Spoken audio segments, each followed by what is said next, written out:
Drainage బయటికి పోలేక సమస్య తగలేదు అని మొత్తం గ్రామస్తులంతా కలెక్టర్ మేడం దగ్గరికి రావడం జరిగింది. వచ్చిన తర్వాత మేడం వెంబడే స్పందించి భూపన్పాడి గ్రామానికి స్వయంగా వచ్చి వర్షం పడింది. వర్షం పడి దగ్గర ఒక అడుగున్నర లోతు నీళ్ళలో మేడం దిగి లోపలికి వచ్చి చాలా ఇబ్బందిగా ఉందని చెప్పి ప్రతి ఒక్క అధికారిని పిలిచి తక్షణమే డ్రైనేజీ సీసీ రోడ్లు శాంక్షన్ చేయమని ఆఫీసర్లకు చెప్పిన వెంటనే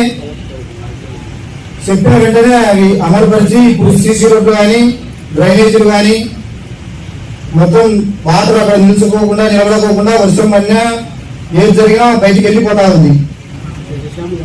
ఇప్పుడు ఎట్లా ఉందంటే ఒకప్పుడు ఆ బీసీ కాలనీలో ఏదైనా బిల్డింగ్ కట్టుకోవాలంటే కూడా భయపడే పరిస్థితి ఉన్నది.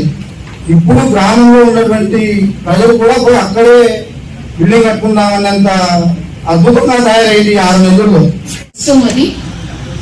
చాలా చిన్న రోడ్స్, అలాగే డ్రైన్స్ కూడా చాలా చిన్నవి. అవుట్లెట్ కనెక్ట్ చేయడానికి కూడా చాలా శ్రమ పడాల్సి వచ్చింది. ఫైనల్ గా మనం ఒక సొల్యూషన్ ఇచ్చి ఆ ఊరి ప్రాబ్లమ్ ని రిజాల్వ్ చేశాము. సో గ్రామస్తులు రిజాల్వ్ చేసామని చాలా సంతోషంతో మళ్ళీ PGRS కి చెప్పడం అన్నది చాలా మంచిగా అనిపిస్తుంది నాకు. అధికారులందరికీ పేరున ఈ టీమ్ ఆఫ్ ఆఫీసర్స్ ఎవరు విజిట్ చేసి ఇమీడియట్ గా ఎఫర్ట్ పెట్టాము వారందరికీ కూడా పేరున ధన్యవాదాలు. ముఖ్యంగా మీ ప్రేమ అభిమానానికి భూపన్పాడి గ్రామస్తులకి మా అందరి తరఫున కూడా గట్టిగా చెప్పట్లేదు.